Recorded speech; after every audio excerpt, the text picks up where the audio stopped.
All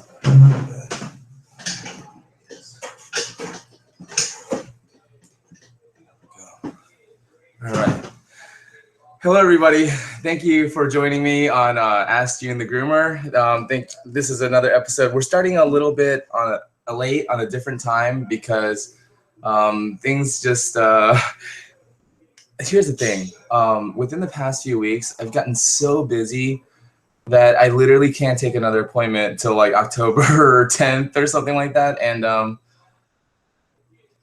blessed, but I'm really busy, and things are like, there's some clients who I just got so busy so quickly that I wasn't able to, check up on them on time. And so now I'm having to do like an emergency groom. I also have to pick up my wife downtown after this. So a lot of things going on. So my apologies for starting at a different time, but I do want to get to a really important question that I got actually from our Facebook page. Hold on one moment while I bring it up here. And also I would like to, let's see here. I'd like to welcome everybody that's actually here watching live. Sorry for all the fumbling. I really told myself from now on I'm gonna do less fumbling around, just be more composed, have it together. But baby steps, right? Okay, so pull up the window here and do a screen share. Okay, so screen share. And this is a really interesting question because I've been getting it a lot, actually with a lot of my clients as well. I've been explaining what's going on. So here's the question. It's from Mike and Amy Knox, and they're in Okinawa, Japan. She was born and raised in Georgia, believe it or not. And this is, we actually been messaging each other, but here's the question. Lots of dogs here have itchy paws, including mine. And this is not just in Japan, this is everywhere. I've mentioned this to the vet. They recommend Benadryl, but I would rather use a natural remedy. And what is Benadryl going to do anyways? It's just going to kind of mask the situation. It's kind of sweeping things under the rug. So I told her, first of all, how did you end up in Japan? That's a very interesting story, but right to the point. About the paws, I would suggest hand stripping, pulling out the fuzzy discolored hair in between the paws, especially if it's matted and brown and all that. Then use a good antibacterial, antifungal product. Or ear cleaner, because that will do the same thing. Then seal and protect with a good conditioner. And so here I put a picture. So, oh man, maybe I should have blown this picture up. But if you can see on the picture, that first picture on the far top left, what I did was I just literally put rubber gloves on and just kind of pinched at all that dull, fuzzy hair. And I should have taken a before picture. I just wasn't thinking about it. But then it occurred to me after I pulled all the hair out, maybe I should take a picture of this. So after all that brown kind of matted dead coat was pulled out, then on the far right, top right, I cleaned it out with, washed with the shampoo, conditioner, and then put Zymox. Well, after I plucked it out, I put Zymox on it so it could sit while I'm brushing out the rest of the coat, so that the Zymox can sit while I'm doing all that. Then after the bath, I applied some more Zymox spray, and then I finished with the Zymox cream, and they have like an ointment. And then this lady actually, the owner, she had certified organic 100% argan oil that she gave me. And so then I applied a light layer of it on that skin there to protect it and seal it. And that way, that the paws, so basically what we're doing, just like our own skin, let's just say that I had like an infected area here. The pores got blocked and clogged, and then once it got blocked and clogged, then it got infected. So then what we would do, we would clear that area first, kind of get, exfoliate, get all that stuff out of the skin, right? And then clean it, make sure it's, medicated. First we would sterilize it pretty much. Sterilize it, make sure it's clean, and then medicate it. After we've medicated it, what would we do? We would put a Band-Aid or something on it, right? Protect it so that it can stay clean and heal. Unfortunately, we can't put a Band-Aid in between the dog's paws. So what we can do is use natural oils like argan oil, because argan oil is so light that it absorbs easily on the skin, and also the skin is able to breathe. Coconut oil, a lot of people like to use coconut oil. It's great to put in their food, and it's great to feed them. But on the skin, unless you're using like a diluted or really light layer, like a light form of coconut oil, it's safer to stay with argan oil or like an avocado oil, even something more light, so the skin can breathe.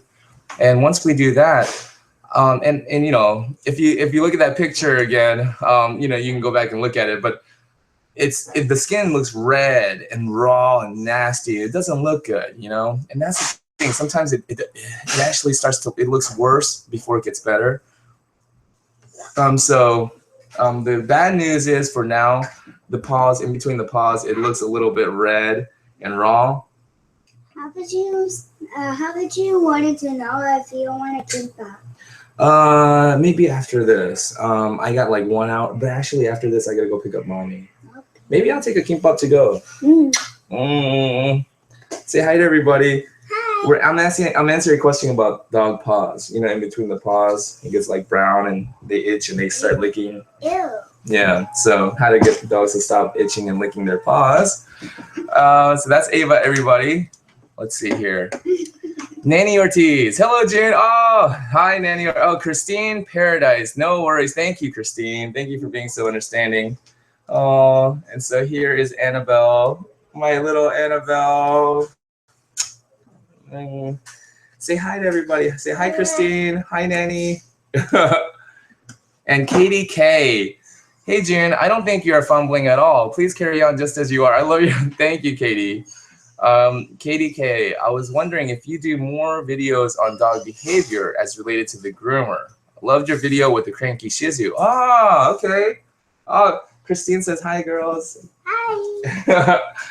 So, yeah, I could do more behaviors on dog. More videos on dog behavior.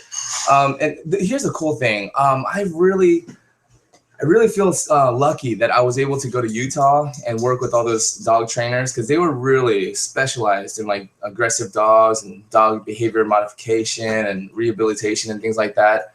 So just something as simple as getting a dog on the table. I used to just pick the dog up and put him on the table, especially if it's a small dog, like a Shih Tzu, even a big dog, rather than sit there and fight and yank and pull and have all that, just pick him up and put him on the table, right, and get started. But I learned that, one of the guys, Gary Casera, he like kind of travels around. He's learned from different dog trainers. He was sitting in the room. He was like, why did you do that? Picking up the dog and putting him on the table. He was like, why did you do that? And so I was like, what do you mean? Why did I do what? He was like, why did you pick up the dog and put him on the table? And I was like, because I'm about to groom him, And he was like, well, why didn't you have the dog get up on the table? And I was like, I don't know, I never thought of that.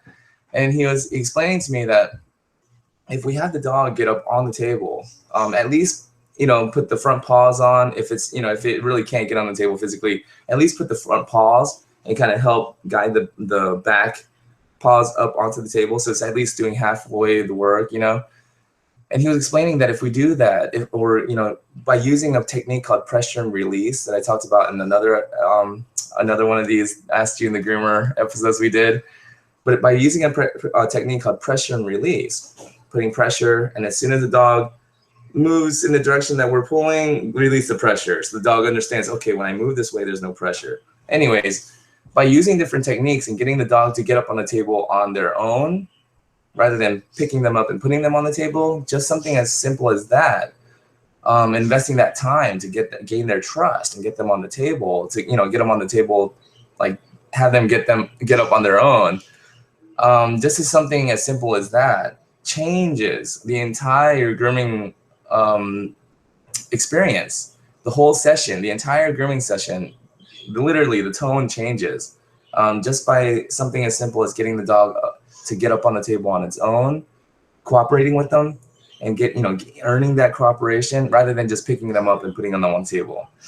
So just little things like that, like little nuances, like that I've learned, it really has helped in grooming. And I think that's where the inspiration came to write the book, The Art of Grooming, because I really was thinking like, I wish there was a book out there that explained how to kind of control your own emotions and how to accomplish a groom when the dog is not, so eager to cooperate and things like that. And just, before I started dog grooming, I actually thought that I was a really good guy. I genuinely, sincerely believed that. I mean, I did act like a tough guy. I try to be a tough guy. I wanted people to respect me and fear me because I was so nice.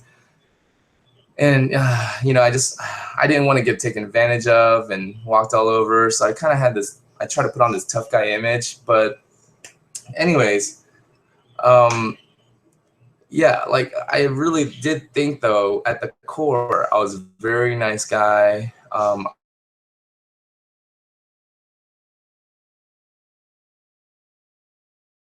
a good person, and I had very high standards for myself, not only for myself, but I think on others too. Because I was so hard on myself, I was hard on others.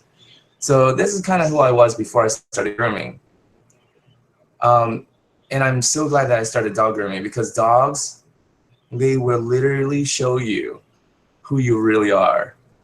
And a lady named Heather Beck that I worked with in Utah, she has a really good line. When you put pressure on someone, that's when you see who they really are. Or when you put pressure on a dog, that's when you see who the dog really is. But it's really true. When I started to feel the pressure, I need to get this dog done, but it's not cooperating. It's spinning. It's doing all this stuff. The next dog, is waiting. Customers are gonna be upset.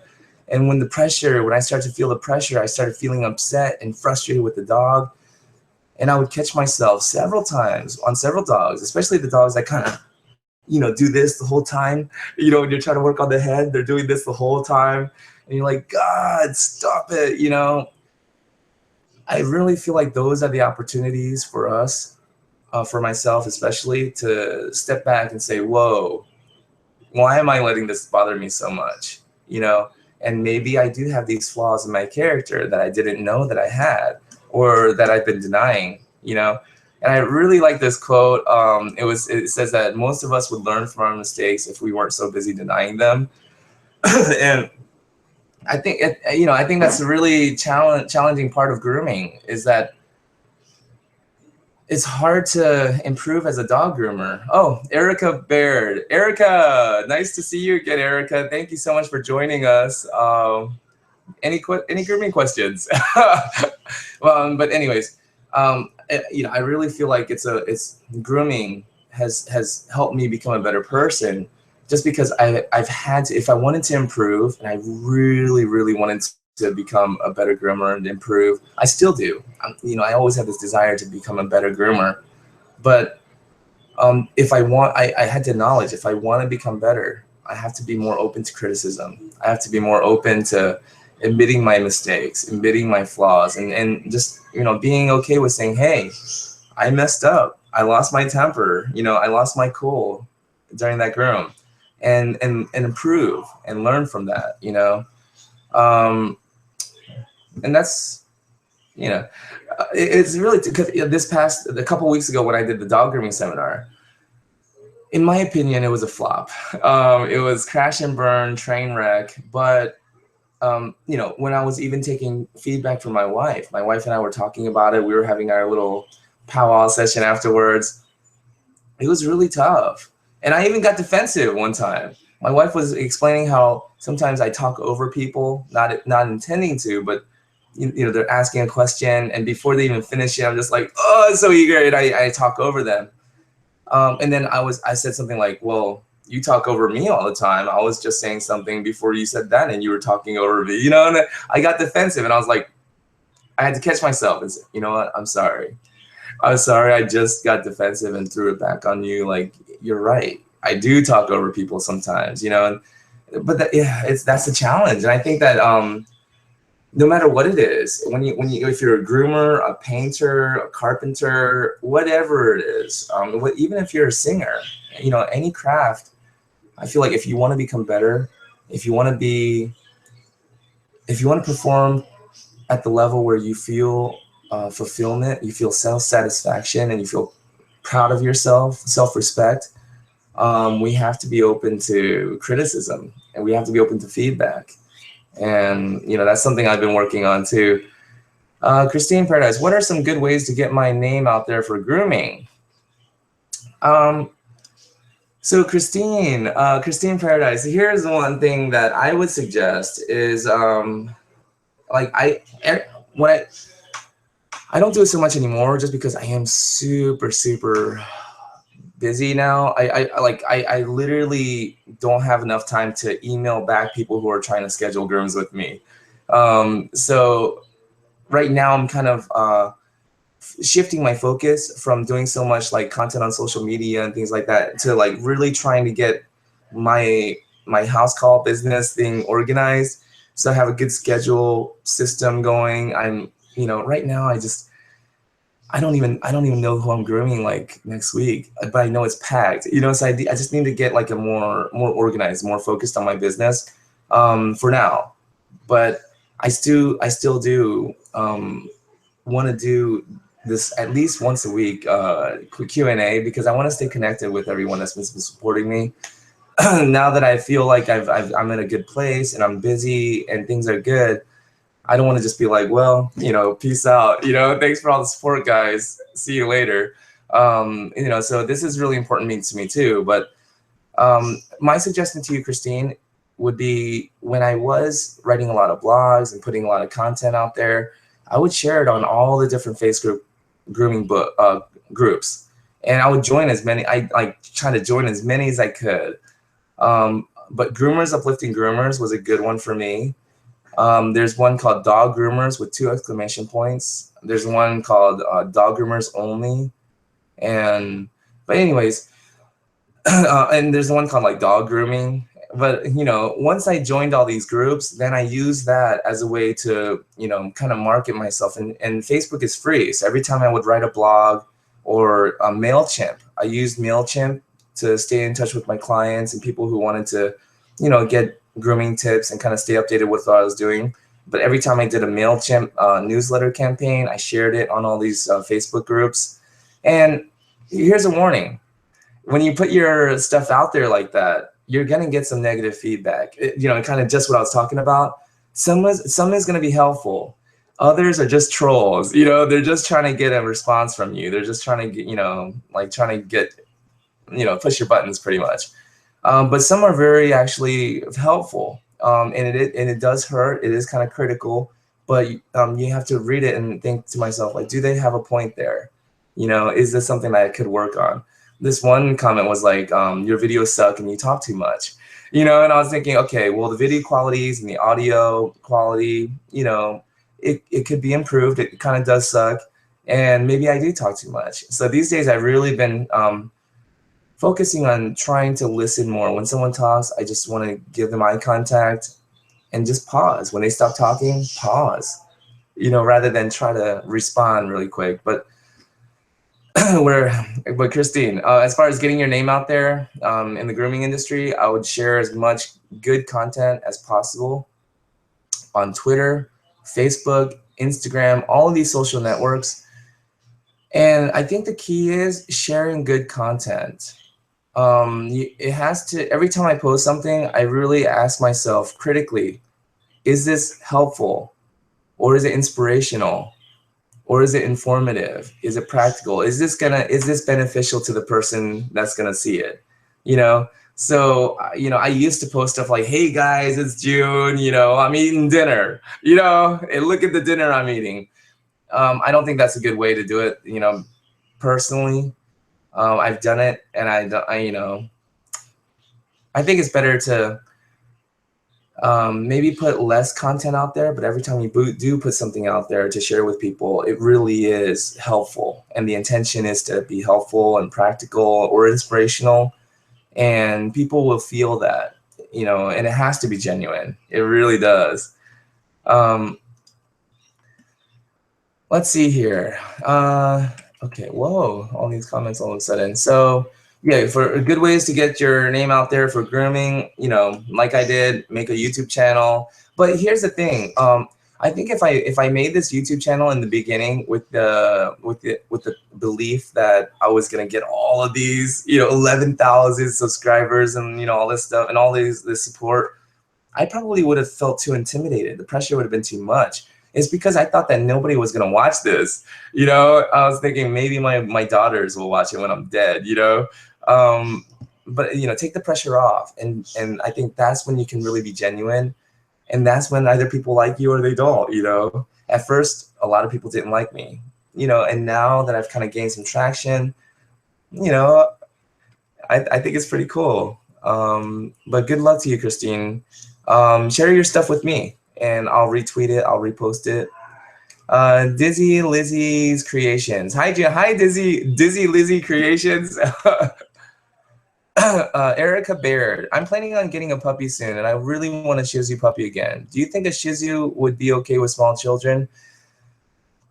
So my pit bull mix, Dexter, my blue pit mix, he's probably the best one with my daughters. Then my Jindo retriever mix, Angel, or my Shih Tzu. You know, he's a little bit mouthy. So I don't really think it's the breed, Erica. I think it's more the personality of each dog. So it's kind of like saying, hey, Erica, have you ever dated an Asian guy before? Great, I'm Asian, let's date. You know, it's like, hey, we may both be Asian, and we may both even be Korean, you know, but still, even though we're the same breed, we're both Korean males. Still, there's two different personalities. You know, he might be a wife beater, you know, and I'm definitely not.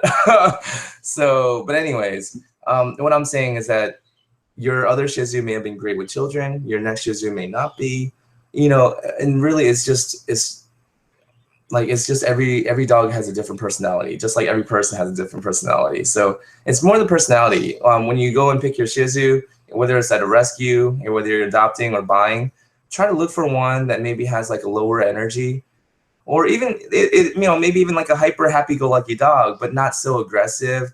Maybe not one that's so shy and like to itself, because those shy, nervous dogs tend to be the ones that bite kids. So you want to look for one that's kind of just happy-go-lucky, carefree, something like that. And you know, I believe that kind of personality, whether it's a Shih Tzu or a Pit Bull, would be better with children than the personality where they're a little shy and skittish and cautious and things like that. And you know, again, these are all just my opinions. Christine, making me jealous, so busy. Oh my goodness. And here's the thing, Christine. I really believe that it's just in doing the good work. When I first started our business called Furific Spa, first of all, the name Furific Spa, it was a play on words, terrific, you know, Furific and spa. And my wife and I were just like keeping it a secret for a few years. You know, did you tell anyone? Did you tell anyone? You know, don't tell anyone the name. And we thought the name of the business was going to be so important, so catchy. Nobody cared. They were like, Furific? Was it Fantastic? Was it, you know, like nobody cared about the name. I had this nice lobby, grooming magazines, dog magazines, posters on the walls, fresh ground coffee every morning. No one drank the coffee. No one cared. No one cared about any of that. What I really realized was that it just boils down to, can you do a good job consistently? And you know, if you can, then you have their business, and it's going to be very hard for anyone else to come and take their business away, take your business away from you, because if they want to take that customer, they either have to do it for free, which even, oh, here's a cool little piece of advice. Don't do free work. When I first opened up, for the first month, I put out a big sign in front of our store saying free services, all services free, grand opening special. I literally got like maybe a few people, and these were people that didn't even tip. I totally attracted the wrong kind of people to my business by doing that. And one of my clients, who actually really likes me now, she told me that that was one of the reasons why she didn't come to us in the beginning. She didn't want to try us out because she felt like, what self-respecting groomer would just give their services away for free. So that actually prevented me from getting the clientele that I wanted. So, charge what you need to charge. Sometimes that higher price also puts you in that market, and just do a really good job. And Christine, I really think that that's the key, is just be able to do a really good job. Steel Texas gal, hey, hi there, June. Okay, black nails, best tip on trimming, i.e., how do you judge how far to cut? What's the ideal length for a dog nail?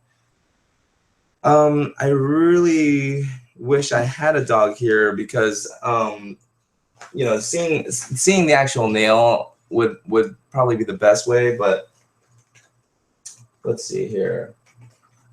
We'll just use crayons and see how this goes. Okay, so imagine that this here is the black nail, okay? So that's the black nail, that's the paw. So this is the nail, right? I'm gonna draw the nerve with the red. So the red is the nerve, and that's usually how it kind of grows. So right here, usually it's the top of the nail and the tip that you can clip. So let me use a different color here. If you clip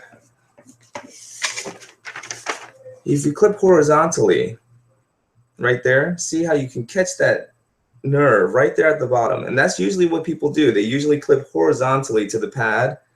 And this is the part of the nail that kind of curves down even and becomes sharp. So rather than cut this way, rather than hold the nail clippers this way and clip this way, what you want to do is hold the nail and clip straight up and down. So even if you get right up to that nerve, you usually will not catch it, even if you expose it, because rather than clipping right into it, you're clipping right in front of it. So, and how do you judge where that line is? I usually like to clip right where you start to see like this hollow point, right where the nail starts to become pointy and hollow. Right behind that is usually a good spot. Boom, clip right there, straight up and down. And because this part is gone, you actually get a nail that looks super short. Rather than cut this part, and it's still, when they put their foot down, it still looks long. Even if you don't cut that nerve, it still kind of looks long because all of this part right here is still there. But when you clip all of that off right there, then you do have like a sharp edge right here that kind of scrapes and scratches. But that's when you use a Dremel or a metal nail file or something and just kind of file that bottom part right off. And that way it's smooth. So I actually have a video called How to Trim and File Nails, and my dog Dexter has dark nails. And so that'll be a good video to watch if you have time. It's called How to Trim and File Nails. It's one of my earlier videos, actually. We did in this garage. Back like I think 4 years ago or so. Let's see here. So thank you for the great question, Steel Texas Gal. I actually have a sister-in-law in Texas. So hey, if we ever in Texas, maybe I'll message you or something. Dizzy Lizzy Creations. I love saying that, by the way. Dizzy Lizzy Creations. I have 2 Yorkies. I'm trying to learn to groom myself. I bought Oster Golden Clippers. What blades should I be using? So, Dizzy Lizzy Creations, I don't really know the Oster Golden Clippers. Let me look it up right now. Oster Golden Clippers. So if it's like Andy's, then you can actually use Andy's or Wall clippers. They're interchangeable. But one of those like home grooming clippers where it has like a blade attached to it, then I'm not sure. Okay, Golden A5, Oster Golden A5 2-speed clippers. Does that sound familiar? Dizzy Lizzy Creations. Okay, so Oster, yes, okay. So with these clippers, you can actually, they're interchangeable. So you can actually use Andy's Ultra Edge clippers, which is what I use. Or you could use wall clippers. There's like Oster clippers, like buttercut clipper. Blades, not clippers. Andy's blades, wall blades, Oster blades. Any one of those blades actually would work. You know, they're interchangeable. You can kind of pop that blade off, put the new one on. So yeah, those kind of clippers, Dizzy Lizzy. You can pretty much order any one of those. Andy's Ceramic Edge, Andy's Ultra Edge. Both of those I really like. You know, but really, Buttercut. I've never used Buttercut before. I think I have. Maybe once I've used Buttercut, like another groomer let me borrow it. But I don't have a pair of Buttercuts, so I don't really know. But I've heard that Buttercut clipper blades, I heard that they really are some of the best. Katie K, what does your shirt say? Oh my goodness. Thank you for asking. I'll put a little plug in. It says brush more, bathe less. Jun the Groomer, and these headlights right here. Bang! Put on some high beams there. It's not even cold in here. I don't know why. Maybe I'm excited. But Katie K, it says brush more, bathe less, junthegroomer.com. I actually ordered this shirt and one more for my wife, you know, so I can wear at the Super Zoo. And people were actually asking me like, oh, can I order some? I need 5. This one thing was like, I want 15 of them. I don't have any. I ordered 2 from Vistaprint, and it was pretty expensive. So right now I'm kind of in like a research phase and trying to find, you know, a t-shirt printing company, so I can actually, you know, sell these t-shirts to people who want them. Crazy, right? People want these shirts. I never would have thought, but and I think I'm just gonna sell them at cost, whatever it is, my cost plus shipping, you know, because I'm not, you know, I didn't care about making a profit or, you know, anything like making money off of these shirts. I just kind of wanted to wear it, just kind of get my message out there. But yeah, if people want to help me get my message out there by wearing these shirts, I'm not gonna charge them any extra. I'll sell it at cost. Katie K, say, okay, I knew what you meant, Katie. Dizzy Lizzy Creations. I like to keep them in a short puppy cut. Oh, perfect. Dizzy Lizzy, I actually just did a grooming series called The Grooming Table using my dog Weemy, and I did like a short puppy cut on him. You know, if you wanted to check out those videos, and let me know, give me your feedback. Let me know if it's actually helpful, because that's what I really want to do with every video. My goal, after I watch it, you know, editing takes, you know, tedious, but while I'm editing my videos and, you know, before I put it out, my goal is really, I ask myself, is this really helpful? Like, if I was trying to groom my dog at home, like, would I find this helpful? You know, so let me know. Katie K, can you do a good job consistently and good customer service? I've been to so many grumpy groomers.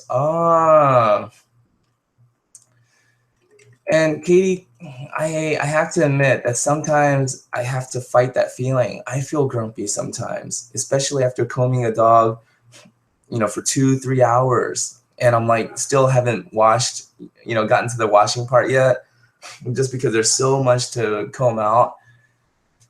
Sometimes I just feel like, God, you know, are my customers even listening to anything I say? You know, like, why is this dog like this? But I have to remind myself that even though I take grooming seriously, there's so many other issues out there that are so big that people are dealing with, that grooming is really, you know, not a priority on other people's list. And even my own dogs, you know, like, you know, so and that's why I'm so glad I am a dog groomer, because I'm constantly being put in these situations. Sometimes the owner will come before I'm finished, and the dog will start, you know, moving around, you know, and it's like, oh, it took me hours to get this dog calm enough to scissor his head, and now you've come, and now the dog's moving around. You feel yourself boiling inside sometimes. And so, Katie, I'm actually like the last person that will ever, you know, participate in talking bad about another groomer, because I just feel like, wow, groomers, we really go through so much that I personally could have never prepared for, but it has made me much stronger as a person. But that's why it's like the customer service part. I think a lot of groomers get into dog grooming thinking they don't have to deal with people anymore. But I think that's where it's really wrong, because the customers are the one that's actually paying the bills and that's going to bring their dogs. So yeah, maybe I've actually been thinking about doing like a customer service course for groomers, because I think working in the car industry, selling Christian books door to door during high school, a lot of these experiences that I've had in the past, I think has played a huge role in my success as a dog groomer. Because like you said, doing a good job consistently, I don't think is enough, because if you give a customer an attitude, they're gone. It doesn't matter how good of a job you've done. And I've experienced that a few times. So Katie K, you know, like you may actually have been one of the customers that I may have sometimes been rude to because I was just under so much, you know. But I've learned from that. So, but yeah, that's why a lot of groomers can get grumpy, because oh man, it's just your hands are. Look at my hands. I don't know if you can actually see it, but maybe you can see it. But like, there's a cut here.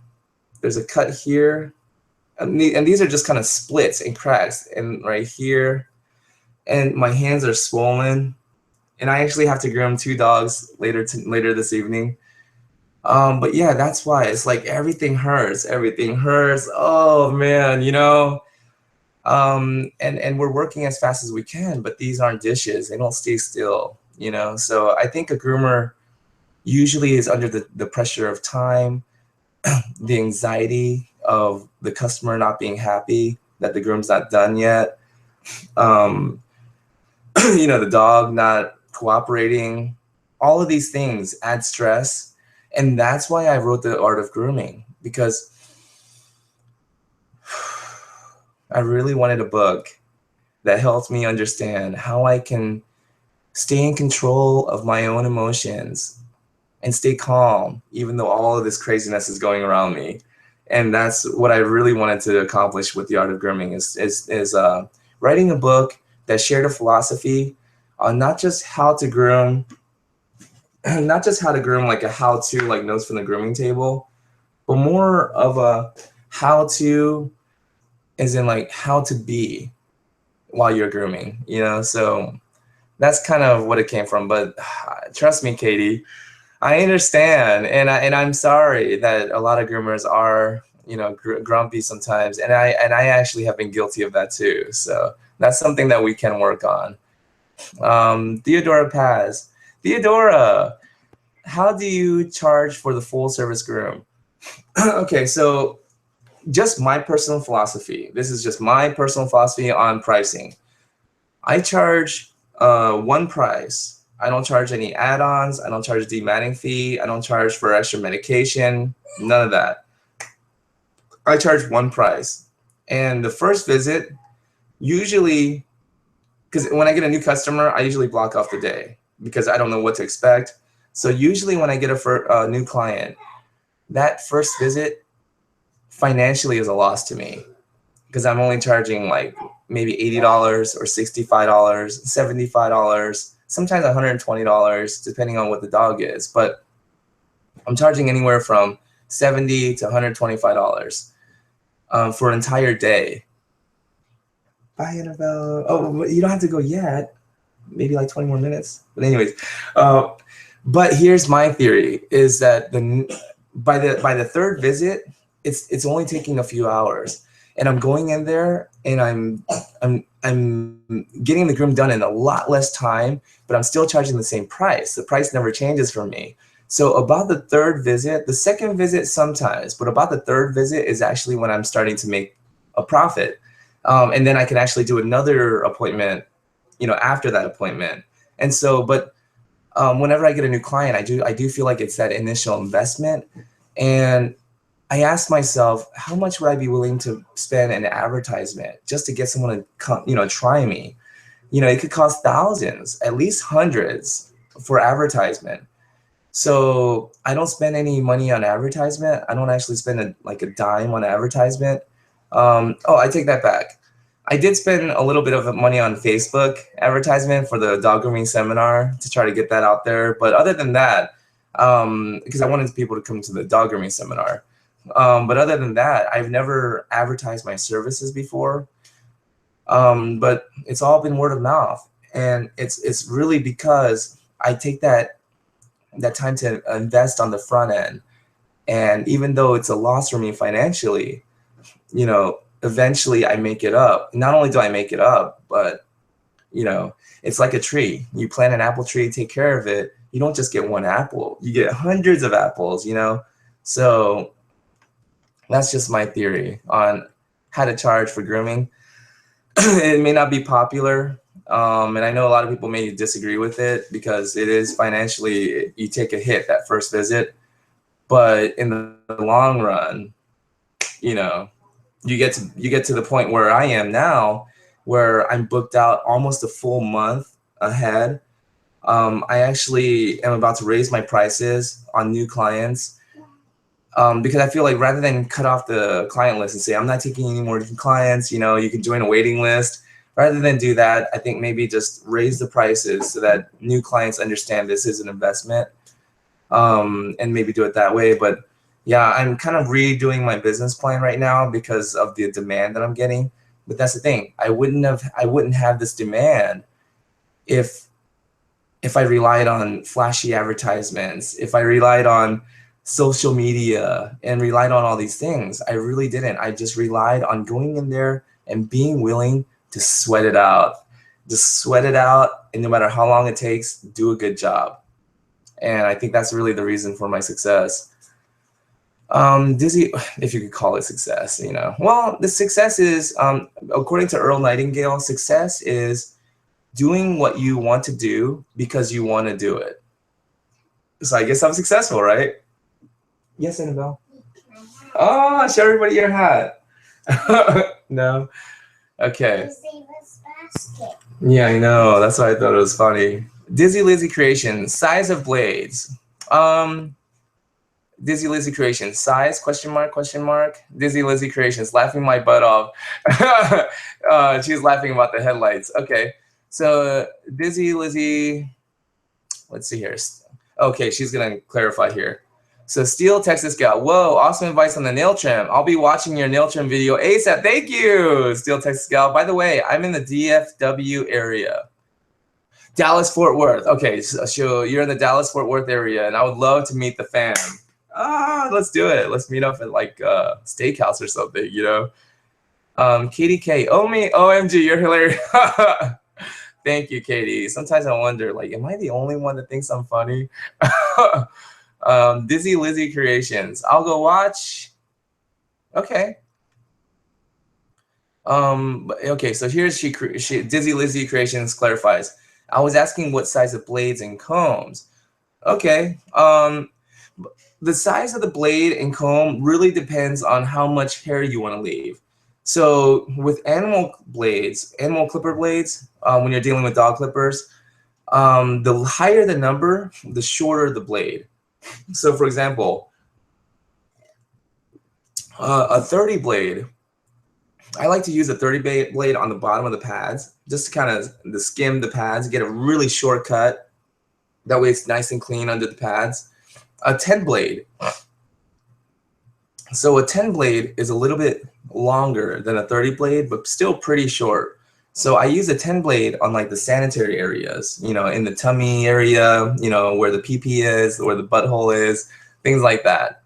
Then a 7 blade. A 7 blade is going to be a little bit longer than a 10 blade. And I like to use 7 blades on like Schnauzer backs, Springer Spaniel backs, Cocker Spaniel backs, things like that. And that's how short it is. It's about, it's pretty short. Then when you go into like a 5 blade or a 4, once I get to like a 4, because a 4 is going to be a little bit longer, 4 is going to be like, I think a 1/4 inch. I like to use a 4 comb And I like the wall stainless steel metal combs in the comb guard. So I put a 30 blade under the metal comb guard. So a 30 blade under the metal comb guard, and the metal comb guard, I start at a 4. So if it's anything 4 or less, like a 4, a 2, or a 1, or a O, and then after 0, it starts to go into letters. And so a 0 comb, I think, is like 5/8 of an inch, and then an A comb is going to be like 3/4 of an inch, and then C comb, and then an E comb, and an E comb is 1 inch. So that's kind of how the blades and the blade size and the comb guard size work. So I personally, I like to use a 30 blade on the pads of the paws to get a really short cut, a 10 blade on the sanitary areas. Then I use a 30 blade under the comb guards to get a nice clean cut. So that's how I would do that. I hope that answers your question, Dizzy Lizzie. Okay, so I'll go on. Theodore Paz, video keeps cutting out on me. Happens when it's live, but not after. Yeah, I don't know. Because I'm working with state-of-the-art equipment here. Hi. Hey. So we got about 12 more minutes, and then I'm gonna be done. How did you put lotion on me? I smell it. I smell the. Me too. Well, lotion's good. And long shower. Oh man. Okay. Triple Lotus. Oh, hey, Triple Lotus. Hi, June. You always say to take time when grooming dogs. I found lumps on the chest of 2 of my Yorkie gals. They're both puppy mill rescues and were used and abused to breed puppies back to back. One is 11 years old now and was bred almost 10 years. Her mammary tumor was cancerous. The vet said that we found it early and it was pretty small. The other is 9 years old and was bred for 7 years. Her lump, fortunately, was a cyst and was removed in office. Thank you for stressing to take time and bonding with your dogs. I use the bath to try to massage and connect with them. They hate water and are scared, and that's when I found the lumps. Wow, Triple Lotus, I'm so happy that, wow, I mean, yeah, taking time to really bond and really like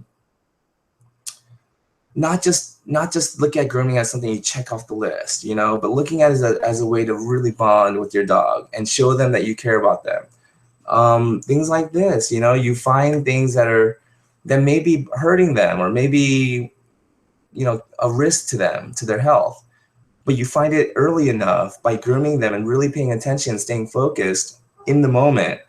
You find things early enough to where it's not going to be a big problem later. And that's really what grooming is. Grooming is hygiene, and hygiene is preventative care, you know? Thank you so much for sharing that, Triple Lotus. That right there means so much to me. It really lets me know that what I'm doing is actually helping, you know, it's actually helping people. And that's all, you know, like that's all I really want to do. And that's perfect. You know, and here's the thing. I love the fact that I'm busy now with my own clients, that like anything I do can really be, because before I was really worried about that because I was always kind of struggling and, you know, I was moving back and forth and I was in a lot of financial trouble. So I was always worried that, you know, if I put this blog out or if I put this video out, or if I do this, will people question my motives? Will people think that I'm doing it to try to get, you know, money in some sort of way because I'm struggling, you know? But what really kind of kept me motivated and really gave me the courage to just put it out anyways was Mother Teresa's quote. Mother Teresa says, you know, like if you do good, people will question your motives. Do good anyways, you know. And that whole prayer that she has, that whole affirmation, just do it anyways. People are gonna question your motives. People are gonna say bad things about you, you know, and things like that. If you try to help people, you might get kicked in the teeth, but do it anyways. And I kind of clung to that, and you know, but now it's paying off, right? I mean, wow. Theodora Paz, your baby. Thank you so much. I'm a little biased. I think my babies are beautiful, but Katie K, I just bought your book on Amazon. Whoa, thank you so much for buying my book, Katie. Wow. Oh my goodness. Let me know what you think. Seriously, let me know what you think, because I wrote it because there was no pressure. I didn't think anybody would read it. I didn't think anybody would buy it or read it. So that's why I was able to just kind of write it and put it out there with no pressure. I was like, who's gonna read it? But now that people are reading it, let me know what you think. Maybe I can revise it, you know, put a better version of it out there or something. Triple Lotus. I use the 4-2-1 wall stainless steel comb guards on my Yorkies. Perfect, perfect. Each cut never comes out the same though. I need more practice. My husband asked the dogs, "What did mommy do to you?" Well, Triple Lotus, there's a book called The Outliers by Malcolm Caldwell, I think, but it's called Outliers. And outliers is a scientific term that they use for people who kind of are outside of the norm, these like great achievers. But basically, the message of the book is that these great achievers, they're not cut from a different thread. There's nothing uniquely special about them from us. The only thing is they put in 10,000 hours. 10,000 hours of practice, of focused, deliberate practice, not just, you know, monkeying around this Mickey Mouse stuff, you know, oh, I'm at practice for an hour and then leave. No, these people, anyone who's achieved mastery level at anything, they put in 10,000 hours of focused, deliberate practice where every session they felt like they got better. 10,000 hours.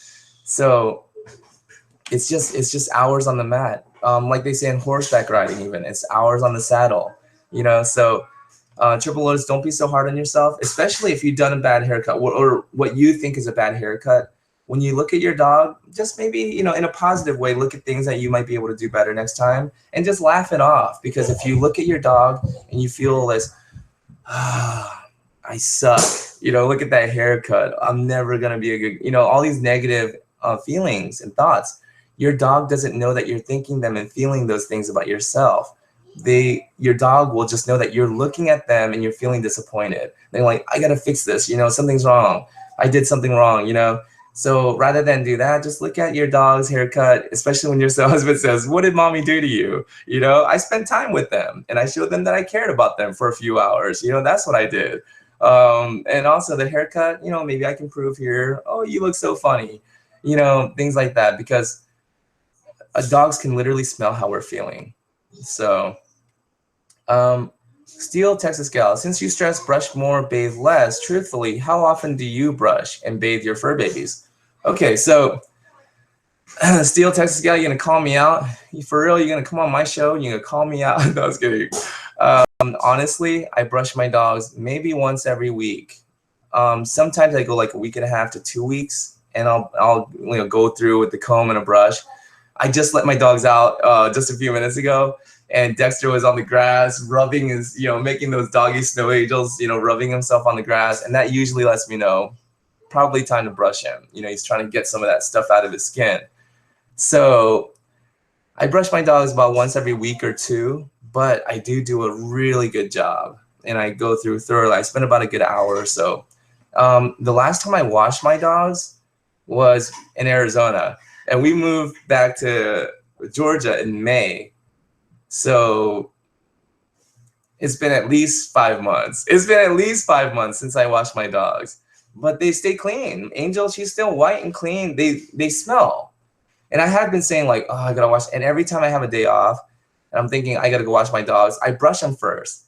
And after I get them brushing them, I'm just like, you know what? They look clean. They smell better now. I'm done, you know? And that's why I tell people, if you ever get the urge to wash your dog, give them a thorough brushing first. And if you still have the urge to wash your dog, by all means, wash your dog. But usually after a good brushing session, they look great and feel great. So I'm just like, whatever, you know? So I haven't washed my dogs in at least 5 months.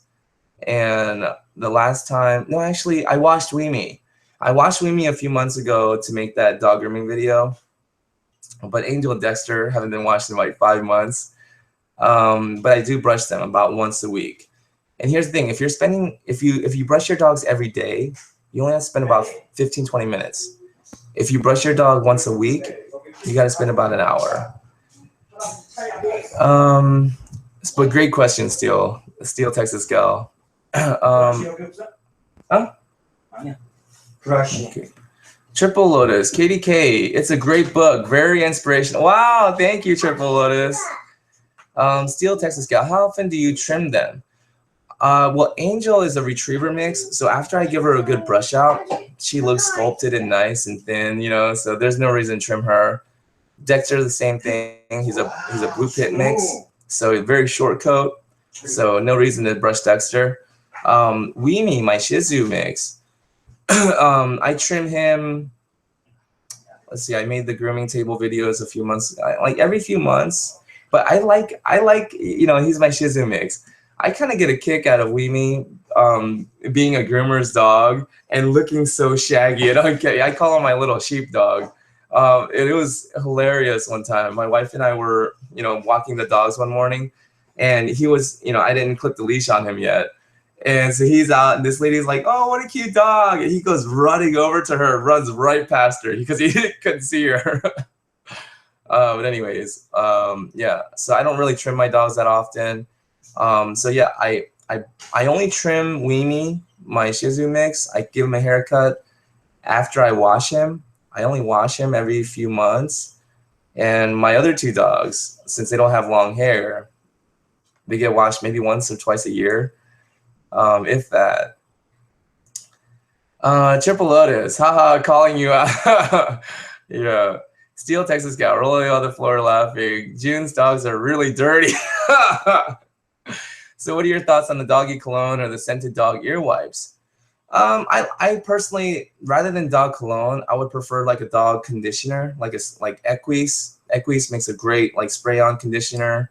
But I would prefer like spray-on conditioners, like Crown Royal sprays, the Formula number 3.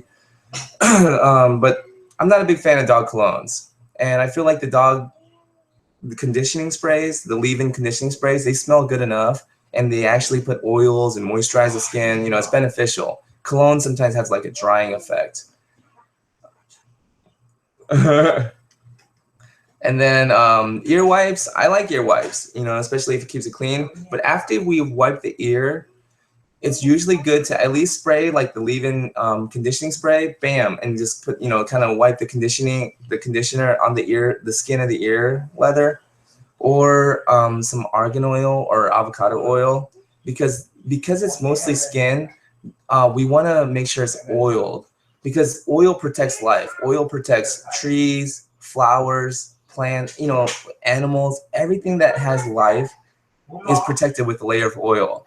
So after we've wiped off that layer of oil, it's good to replace it, because the skin is going to replace that oil, but it takes time.